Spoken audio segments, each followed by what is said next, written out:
Hi everyone. You may recall we've got a kind of steampunk Victorian-esque bathroom. Now when these houses were originally built, they wouldn't have had an indoor bathroom. The bath was a tin bath on the floor in front of the fire, and the toilet would have been in an outhouse built onto the back of the house in the garden. At some point later, someone's come along and turned what would have been the third bedroom into our bathroom, and as a result, it's really rather large for the size of the house. If it happens that you only have one loo in your house and it is in your bathroom, like ours is, you are often faced with this dilemma. You've just got into the bath when your other half realises they're busting for a wee, or possibly vice versa. And then you have a horrible choice. Do you get out the bath and drip and freeze whilst they do what they need to do, or do you sit there and watch them do it? Neither of which is particularly pleasant. Now, we don't have the space in our house to put a second toilet in anywhere. It's just too small. I have seen videos where people have put a wet room bathroom in the very small cupboard over the stairs, and whilst it's incredibly clever, it's also a lot of work and would be rather expensive. So a very long time ago, when we were planning the change round in the bathroom, I decided I wanted the toilet in a cubicle so that whoever it was that was busting for a wee could come and do so without having an audience. I realised I didn't want it completely closed in because it would make the whole space look much smaller and would make the cubicle itself very dark. I was lucky enough to find this rather fabulous screen at what was the Missionary Mart, now Emmaus.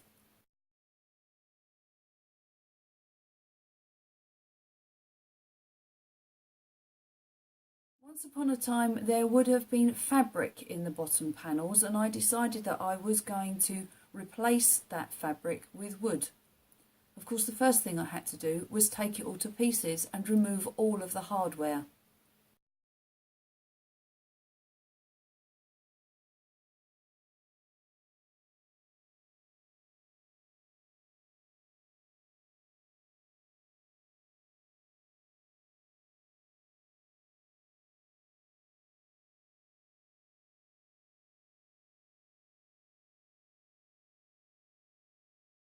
Having done that, I bought myself a large sheet of 3mm ply and cut it down into the right size to fit into the bottom panels. I had a right game trying to achieve the right shade of the woodwork. This involved 2 different coloured wood dyes, 2 coats of a third coloured wood stain, and then 2 coats of yet another colour varnish. But eventually I got the right shade and I pinned the wood into the panels.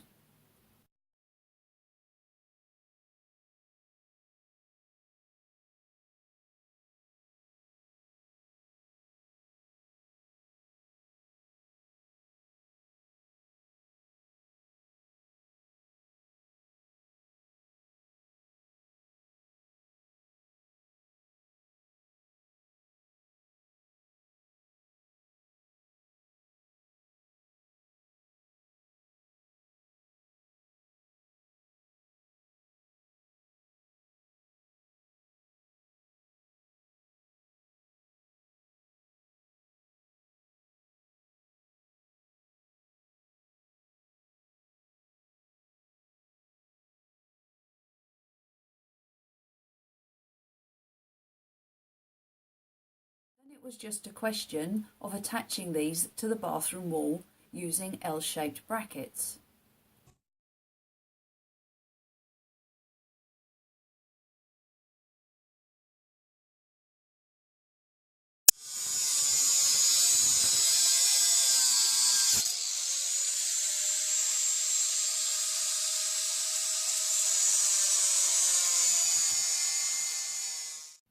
I think the final result is rather effective. It certainly serves its purpose.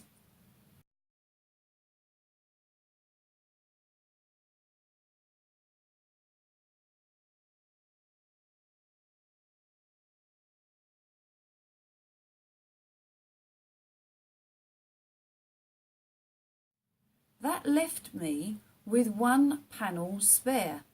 It was far too good to throw away, so I was determined to work out something to do with it. The first thing I did was to cut the window panel off of the top.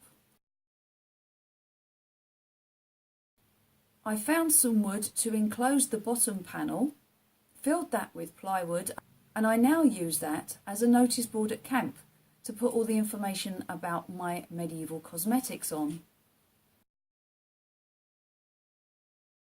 Chatting to hubby, we both realised that what the bathroom was lacking was some kind of a statement piece.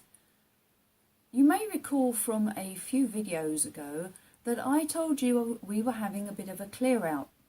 A whole bunch of stuff went onto eBay, a whole bunch of DVDs and games went to CEX, and a whole bunch of CDs went on Zappa. With the proceeds, hubby and I bought ourselves this rather marvellous Batman bust for Yule. I had to go all over the place to find the right one. It eventually came in from Singapore. It was the right style and the perfect colour, but it needed something suitable to put it on. That's when I decided I was going to adapt the top part of the remaining panel and turn it into a picture frame and shelf combination like this.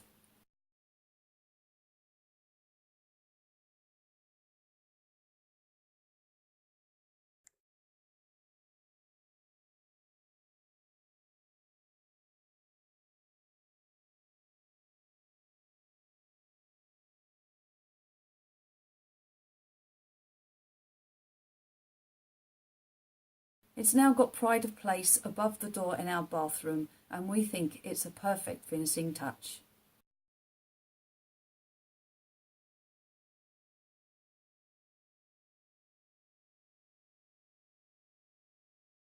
I hope that throughout these videos, where you have seen me take one thing and turn it into something else, it's given you a few ideas, or at least the incentive to have a go yourself. That way you can come up with some really quirky, unique items for your home. Until the next time, take care. Bye.